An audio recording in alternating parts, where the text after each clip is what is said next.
I'm not at all a cook, so don't fear. This is not going to be a cooking demonstration. But I do want to talk to you about something that I think is dear to all of us, and that is bread. Something which is as simple as our basic, most fundamental human staple. And I think few of us spend the day without eating bread in some form, unless you're on one of these Californian low-carb diets. Bread is standard.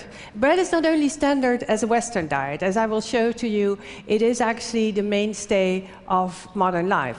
So I'm going to bake bread for you. In the meantime, I'm also talking to you, so my life is going to be complicated. Bear with me. First of all, a little bit of audience participation. I have 2 loaves of bread here. One is a supermarket standard white bread, prepackaged, which I'm told is called a Wonder Bread. I didn't know this word until I arrived. And this is more or less a wholemeal, handmade, small bakery loaf of bread. Here we go. I want to see a show of hands. Who prefers the wholemeal bread? Okay, let me do this differently. Is anybody preferring the Wonder Bread at all? I have 2 tentative male hands. Okay, now the question is really, why is this so? And I think it is because we feel that this kind of bread really is about authenticity. It's about a traditional way of living, a way that is perhaps more real, more honest. This is an image from Tuscany where we feel agriculture is still about beauty and life is really true, and this is about good taste, good traditions. Why do we have this image? Why do we feel that this is more true than this? Well, I think it has a lot to do with our history. In the 10,000 years since agriculture evolved, most of our ancestors have actually been agriculturalists, or they were closely related to food production. And we have this mythical image of how life was in rural areas in the past. And art has helped us to maintain that kind of image. It was a mythical past. Of course, the reality is quite different. These poor farmers working the land by hand or with the animals had yield levels that are comparable to the poorest farmers today in West Africa. But we have somehow, in the course of the last few centuries or even decades, started to cultivate an image of a mythical rural agricultural past. It's only 200 years ago that we had the advent of industrial revolution. And while I'm starting to make some bread for you here, it's very important to understand what that revolution did to us. It brought us power, it brought us mechanization, fertilizers, and it actually drove up our yields. And even sort of horrible things like picking beans by hand can now be done automatically. All that is a real great improvement, as we shall see. Of course, we also, particularly in the last decade, managed to envelope the world in a dense chain of supermarkets, in a chain of global trade, and it means that you now eat products which can come from all around the world. That is the reality of our modern life. Now, you may prefer this loaf of bread. Excuse my hands, but this is how it is. But actually, the real relevant bread, historically, is this white Wonder Loaf. And don't despise the white bread, because it really, I think, symbolizes the fact that bread and food have become plentiful and affordable to all.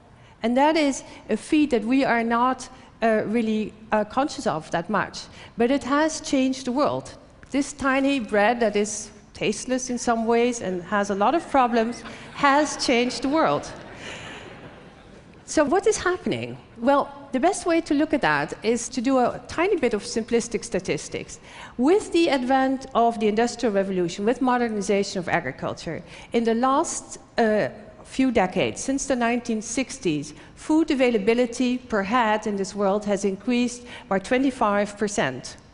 And the world population, in the meantime, has doubled. That means that we have now more food available than ever before in human history. And that is the result directly of being so successful at increasing the scale and the volume of our production. And this is true, as you could see, for all countries, including the so-called developing countries. What happened to our bread in the meantime? As food became plentiful here, it also meant that we were able to decrease the number of people working in agriculture to something like, on average, in the high-income countries, 5% or less of the population. In the US, only 1% of the people are actually farmers. And it frees us all up to do other things, to sit at TED meetings and not to worry about our food. That is historically really a unique situation. Never before has the responsibility to feed the world been in the hands of so few people.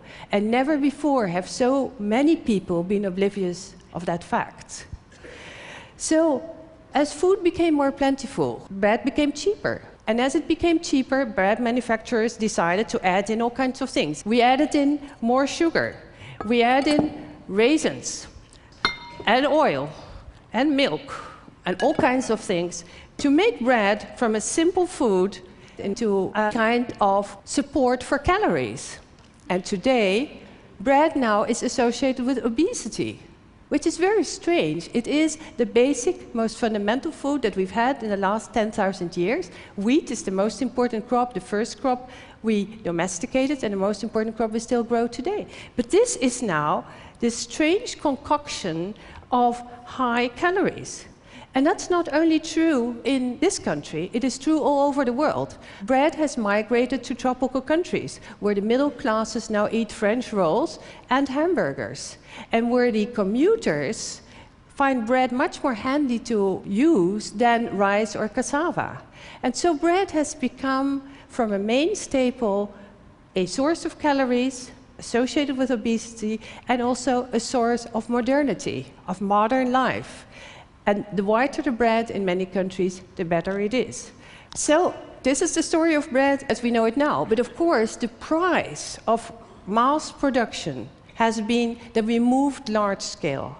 And large scale has meant destruction of many of our landscapes, destruction of biodiversity, still a lonely emu here in the Brazilian Cerrado soybean field. The costs have been tremendous. Water pollution, all the things you know about, destruction of our habitats.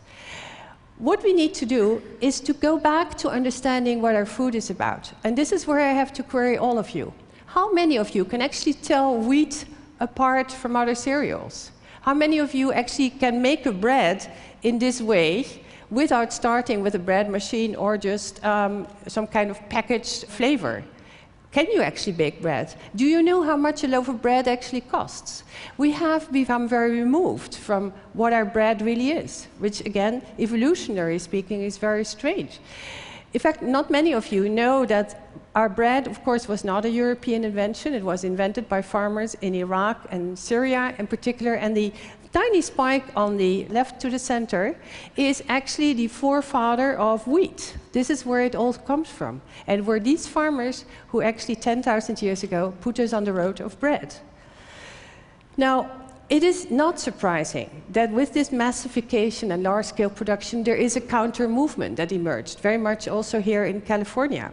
The counter-movement says, let's go back to this. Let's go back to traditional farming. Let's go back to small-scale, to farmers' markets, small bakeries, and all that. Wonderful. Don't we all agree? I certainly agree. I would love to go back to Tuscany, to this kind of traditional setting, gastronomy, good food. But this is a fallacy, and the fallacy comes from idealizing a past that we've forgotten about. If we do this, if we want to stay with traditional small-scale farming, we are going actually to relegate these poor farmers and their husbands, among whom I have lived for many years working without electricity and water to try to improve their food production. We relegate them to poverty.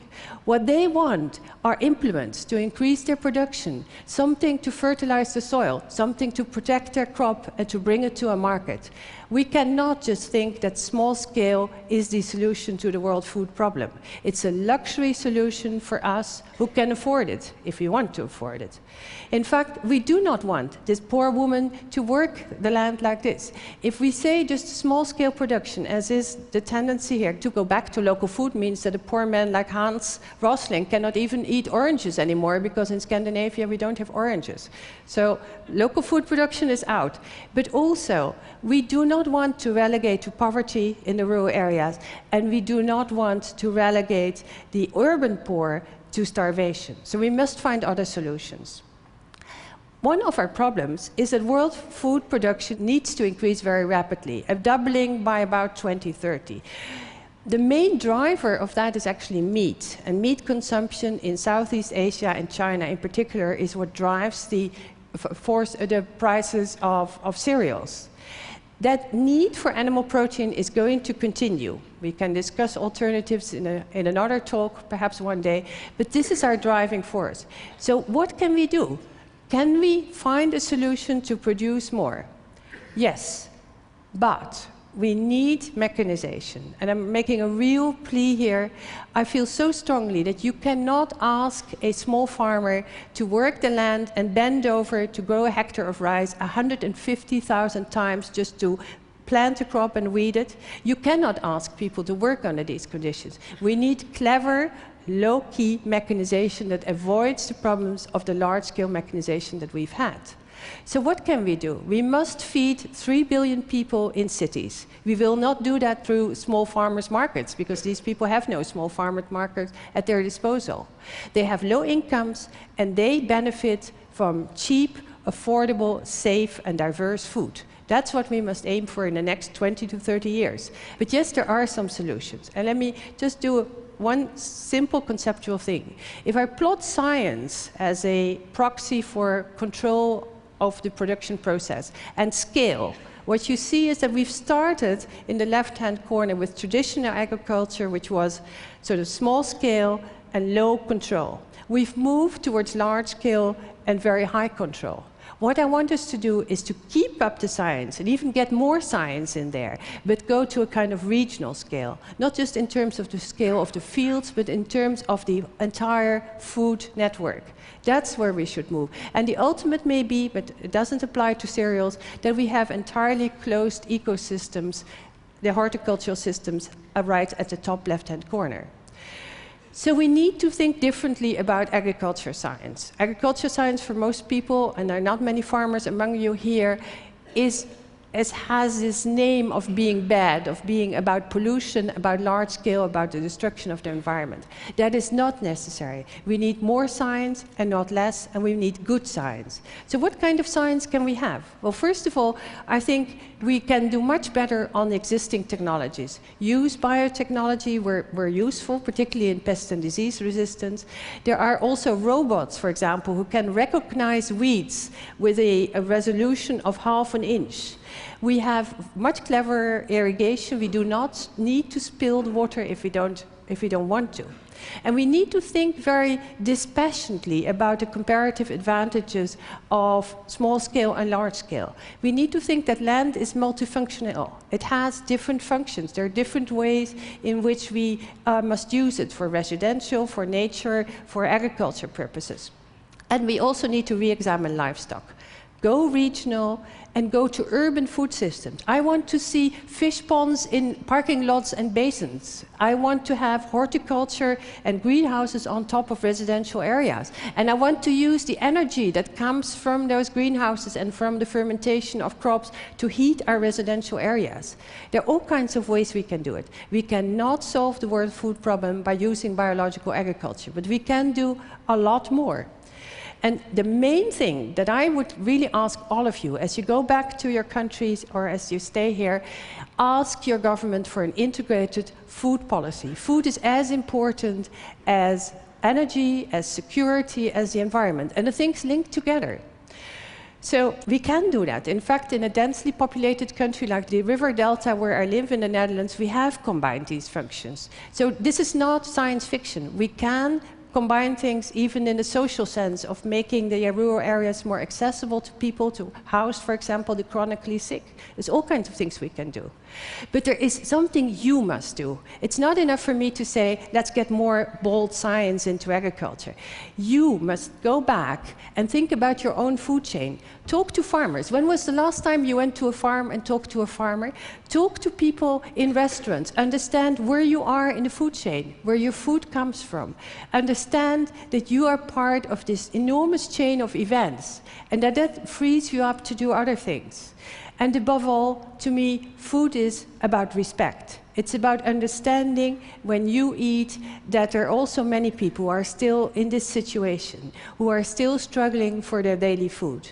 And the kind of simplistic solutions that we sometimes have to think that doing everything by hand is going to be the solution is really not morally justified. We need to help to lift them out of poverty. We need to make them proud of being a farmer because they allow us to survive.